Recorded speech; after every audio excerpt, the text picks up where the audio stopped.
Hey, Eric. Hello. How are you? Great. Good to see you again. Thanks for having me. So, interestingly enough, AwesomeAura reviewed Radio Revolver about over a year ago at 113 Brew House and Rooftop Bar, I think is the name of it. That's correct. I remember it well. Yeah. Yeah, and you got a 10 back then. And then you got 10,000 views. I know. It's so amazing. Not so bad considering we hardly knew you then. These guys are the best. So, I want to talk about some of the instruments that you play because it's just like crazy. I just saw you play again at the Garage Tavern, and the way you guys flip guitars around and play so many different ones, I don't know what end is up. So can you talk to us a little bit about that? Yeah.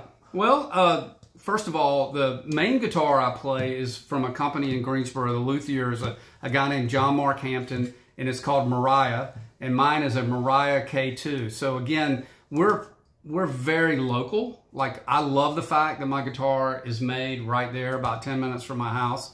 And these guys are pretty world-renowned. I mean, they were part of Zion and other types of big guitars. And that guitar that you see me playing the most is the Four Ocean guitar, which has the Four Ocean sticker, because I hate what we've done to our oceans, and I put that guitar to remind me, you know, how small we really are when you think about how big the ocean is and what we've done to it. It just means a lot to me. So Mariah guitars are the primary guitars I use for most of the classic rock stuff that we do.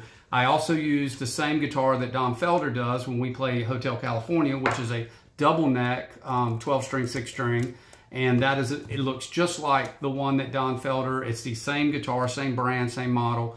And I love that guitar. It's an amazing guitar. I only use it for one song, so I can't wait to play it, and then I hate to put it down. And then the other guitar I play is an Eddie Van Halen guitar. I use that for most of the drop D tuning songs. So when there's a need for that drop D tuning, Beer Never Broke My Heart is the one that I love playing. The Chain by Fleetwood Mac. That's when I bring that guitar out. And that was the original guitar that I played in Radio Revolver. And this guy, John Mark Hampton, that makes the Mariah guitars, he has created a guitar that just will not go out of tune. However, he will tell you I tend to beat him up pretty good with beer bottles and playing hard. And so they do a lot of maintenance on him to keep him going. So, as a matter of fact, I just saw you break one the other day. Yes. We tend to go through some strings, and thank goodness for Mick, our road guy. He grabs the guitars. I usually just have to lay it down, set it down. He grabs it, and it's back before the end of the next song. Yeah. So yeah, they seem quick about that. I'm very honored to have those guys helping me out. Did we cover all of the guitars? I don't think so. So the bass player has, and I don't remember the exact, I think it's Kubicki is the bass that he uses, which is the primary 4-string, and then what was the other one? I have it. I sent it to you. I have a cheat sheet right here. Yeah. Just let me pull up my computer. So I think my computer just died. He uses a 4-string and a 5-string bass. So those basses are amazing. I mean, the way he plays those two, they have great tones. They're great basses, but sometimes you have to use the 5-string to get the certain songs, like The Chain is drop D for me, but he uses a 5-string on that song as well. So isn't there a fire guitar or something? Fire or something? Or what's that?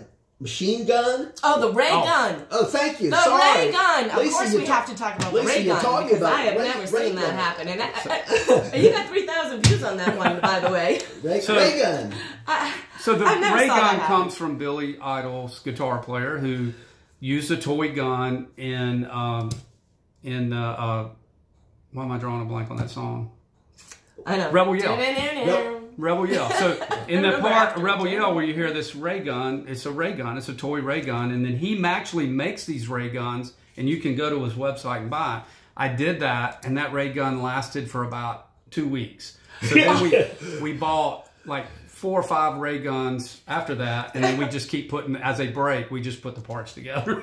So I'm not gentle with the equipment. So not even the ray gun. Yeah, the ray gun's taking a lot of abuse.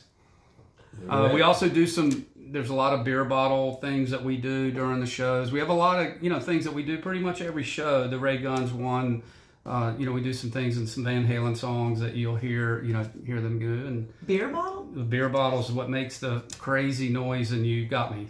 You really got me. So we do a lot of that stuff. It's been fun to do. It's fun to That's so cool. come up with some crazy sounds. Like in Beat It, there's some crazy guitar sounds. We do some crazy stuff in that as well. So that's a fun part of playing in this band, is that you're given the freedom to do some of those things. And a lot of bands might not want you to do it because it's not exactly like the record, but we try to make it more fun. Right. So, well, good for you. I love it. We love innovation. Sorry, I forgot the name of the song. No problem. So you guys play a lot of guitar-heavy songs. Yeah, so... and so what's the... I mean, a lot of people, that? You know, like a song like You Shook Me All Night Long is a 2-guitar song, and we're a 1-guitar band. People ask me all the time, you know, why don't you just add another guitar? Well, obviously, when you're in this business and you're playing smaller clubs or whatever, it's hard to fit keyboards and drums. So we've tried to keep our footprint small, and we've basically found ways to take 2-guitar songs and make them 1-guitar friendly. And a lot of that is using technology like Fractal, which is the technology I use for amps. And I can model different things. I can create different inputs and can have multiple sounds coming out. It's not as easy to do as people think. We use Ableton to help do a lot of the guitar patch changes. And that way I can do a lot more as a 1-guitar person where I wouldn't need, say, 2 guitars or 3 guitars. For instance, we play the Eagles Hotel California with one guitar.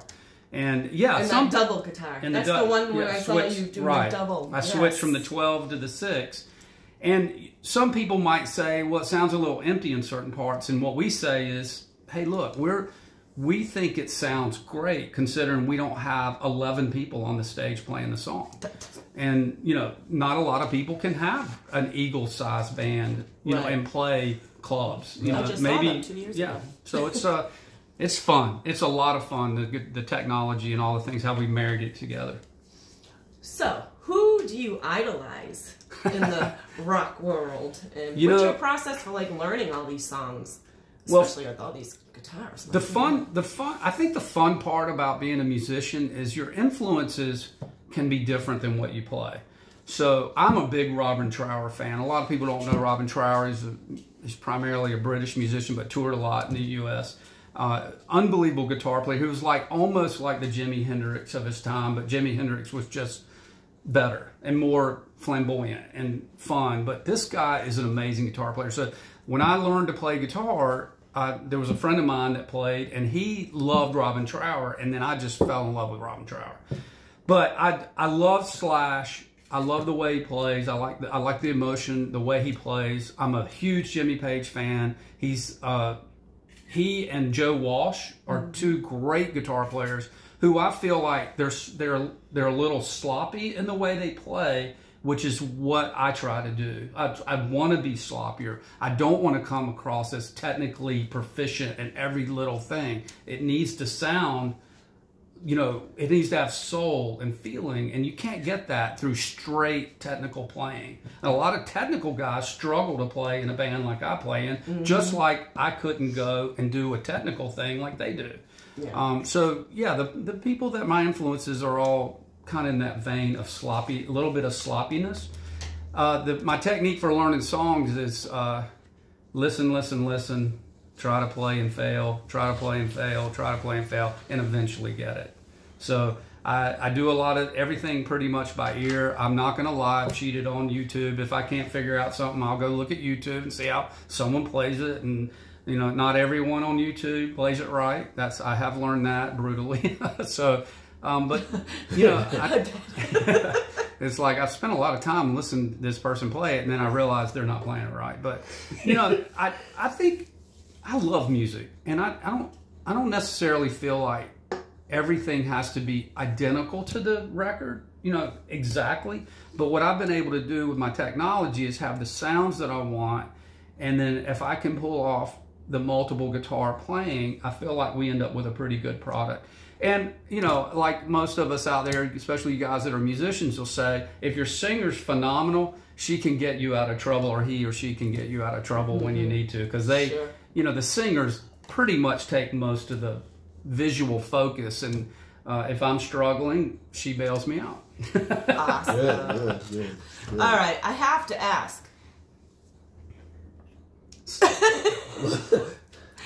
What's with all the... Well, my shirt all is probably the the Psycho best. Bunny clothes. So, Playboy Bunny, I'm lost. I'm not with it. So, I was I'll wear walking Playboy, through... you wear Psycho. They should probably send me a check for this because of what I'm about to tell you, but I was walking through the mall here in South Point, and I went into a store next to the Psycho... Well, actually, I walked past the Psycho Bunny store, and I was like, first of all, it's called Psycho Bunny. Why would I walk in there? And then I went into another store, and I came back, in. and I did. I walked in, and I started looking at this stuff, and I said, "This is me. This is what I want to wear, you know, when I'm playing." And so some of it's conservative that doesn't look like this, but most of it looks like this or has the hat. And these guys have been so good to me there because they know I play, and you know, they've given me great deals and help me find the stuff that would look best in the lighting and things that we do. So I'm a Psycho Bunny fan. Seems South Point Mall. I've learned something. If you work there, send me some money. All right, as the leader of Radio Revolver, what is your vision? Where do you see the band going? What do you hope to achieve? I may be the quasi-leader of the band, but what we are trying to do now is, you know, we collaborate on everything. So I don't think we put in a song that everybody doesn't want to do. Every once in a while, as most musicians will tell you, you know, you got to play what people want to hear. And you know, I'm sure that a lot of people watching this, if you're playing You Shook Me All Night Long 1,000 times a year, if it comes on the radio, you're probably not going to listen to it. And I'm like that. I don't listen to a lot of these songs that we play when they come on because we play them so much. But our philosophy, our vision is a couple things. We're working on this 31-minute songs. It's one mash of the biggest songs you've ever heard, but there's 1 minute of them. They never stop for 30 minutes. So oh my gosh. We call it a power half hour. Wow. I stole this from this guy, Chris Schwartz, who is the guy that I work with on guitar. He's like my teacher, mentor, unbelievable player out in New York, plays in a huge Foreigner cover band. He's an amazing guitar player, probably one of the best guitar players I've ever known. And he's the one who, you know, had done this before and said, you guys really ought to take a look at it. So as much as I'd like to take credit for it, I can't. But we didn't really like a ton of the songs that they were doing when they did it. So we have now created a list of 30 songs that we're trying to put together now. So our vision is to try to play where people are super excited for 1 minute of, think about it, 1 minute, 30 times of great music. And everyone out there, listen, I don't care if you steal this idea. My goal and vision is that the bigger our bands get, all the local bands, the bigger we all get. The more bars are going to open. And the more the venues that hold 200 people might say, we can now handle 400 or 500 people because it's so popular. So I'm all about trying to get everybody to grow. And we have amazing bands in Greensboro. They're so, you know, I'm a competitive person, like most people are competitive, but I love the bands in Greensboro. Everybody's there, you know, it's great. So I think our vision is to get bigger, try to get into the Triangle. We want to share what we're doing here, and we hope we can have the same success we're having in the Triad. Awesome. I have one last question. Well, two. What is your favorite song to play? Right now, it's got to be Hotel California. Yeah? Because I do all the work. It is a very hard song to play all the parts with one guitar that has two necks on it. So I do love that one. We're getting ready to do Blow, which is from Ed Sheeran, Bruno Mars, and Chris Stapleton. And that is just absolutely, look that song up because we're going to be playing it here in about 2 weeks. Awesome. It is an absolutely amazing song. So I love the new stuff. That's what I really like to do, is the new stuff. But I do love playing Hotel California. It's an amazing experience. And what's the one song that you really wish you just didn't have to play anymore? There's going to be something that you're sick of playing, or... Well, when I was talking in the first part of this, when I was talking about the power, the iconic rock songs, we just deleted those. So there really isn't anything in the list. I will tell you this. I can play Mr. Brightside you know, in one show, and it goes over unbelievable light. You cannot hear yourself think, everyone's screaming it. But if you don't play that in the right audience, certain audiences don't like it at all. So my answer would probably be, depending on the show and the reaction from the crowd, if a song is a dud, and we all know that anybody's musician knows when a song's a dud, it's a nightmare. And you just want it to end as quick as possible. Let the pain be over. So I think there's not really a song in our set that I don't love playing right now. And we're adding about 30 songs over the winter. So yeah, I love your passion about the music. It's so awesome. It's been so great working with you. Yeah, you too. These guys are the best. I've learned more in the last, 2-3 months about how to do social media. And we're here because of you guys, and the website is amazing, and I learned so much, and I see so many great things all the time, so we're just honored to be part of it. Awesome. Good team. All right. Thank you so much. Thanks, Zach. Appreciate you.